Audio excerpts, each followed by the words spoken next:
Hi friends, வணக்கம் and welcome back to my channel. இன்னைக்கு நம்ம சேனல்ல ஒரு ஈஸி அண்ட் ஹெல்தியான ஸ்நாக்ஸ் ரெசிபி தான் பார்க்க போறோம். இதோட நேம் நாங்க சீடைன்னு சொல்லுவோம். ஆனா கூகுள்ல சர்ச் பண்ணி பார்த்தா சுசியம் தான் இருக்கும். இது ரொம்பவே ஹெல்தி, சீக்கிரம் செஞ்சிடலாம். ஆனா ரொம்ப நாள் ஸ்டோர் பண்ணலாம். இது எப்படி செய்யறதுன்னு வாங்க பார்க்கலாம். ஃபஸ்ட்டு கொள்ளும் பாசி பயிரும் சம அளவு எடுத்து நல்லா பொன்னிறம் ஆகிற வரை வறுத்து எடுத்துக்கலாம். இதை நல்லா ஆற வச்சதுக்கு அப்புறமா புழுங்கல் அரிசியும் இதே மாதிரி 2 மடங்கு எடுத்து வறுத்து எடுத்து வச்சுக்கலாம்.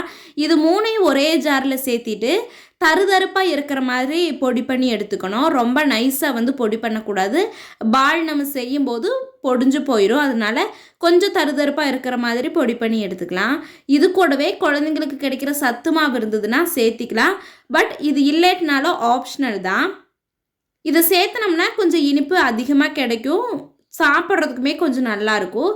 அந்த சத்து மாவையும் சேர்த்திட்டு அதை தனியாக எடுத்து வச்சிடலாம். இனி ஒரு பவுலில் நமக்கு தேவையான அளவு இனிப்பு எந்த அளவு வேணுமோ அந்த அளவு வெல்லம் சேர்த்திட்டு தண்ணி சேர்த்திட்டு இதுக்கு எந்த ஒரு கம்பி பதமும் தேவையில்லை. வெல்லம் நல்லா கரைஞ்சி வரணும். வெல்லம் நல்லா கரைஞ்சி வந்ததுக்கப்புறமா இந்த மாவில் சேர்த்தி கொஞ்சம் கொஞ்சமாக நம்ம நல்லா பெசரி எடுத்துக்கணும். இந்த மாவோட பதம் பார்த்தீங்கன்னா நல்லா பிடிக்கும்போது டைட்டாக பிடிக்கணும். உடச்சி விட்டோம்னாலுமே நல்லா பொது பொதுன்னு உடையணும்.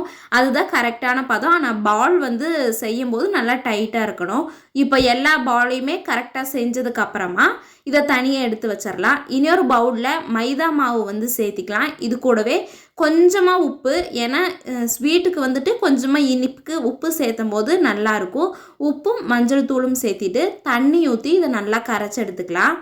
பஜ்ஜி மாவை விட கொஞ்சவே தண்ணி அதிகமாக இருக்கிற மாதிரி இருக்கணும். இந்த மாவு ரொம்ப கெட்டியாகவும் இருக்கக்கூடாது. இதுதான் கரெக்டான கன்சிஸ்டன்சி. நம்ம எடுத்து ஊற்றும் போது நல்லா கொஞ்சம் தண்ணி மாதிரி இருக்கணும். இப்போ நம்ம ரெடி பண்ணி வச்சுருக்கிற பால்ஸ் எல்லாம் இதில் நல்லா கோட் பண்ணிக்கலாம்.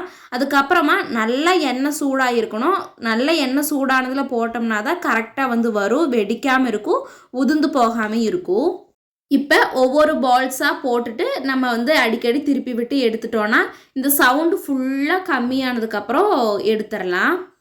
உள்ளுக்குள்ளே நல்லா சாஃப்டாக, வெளியில் நல்லா கிறிஸ்பியாக இருக்கும். சூப்பராக இருக்கும்.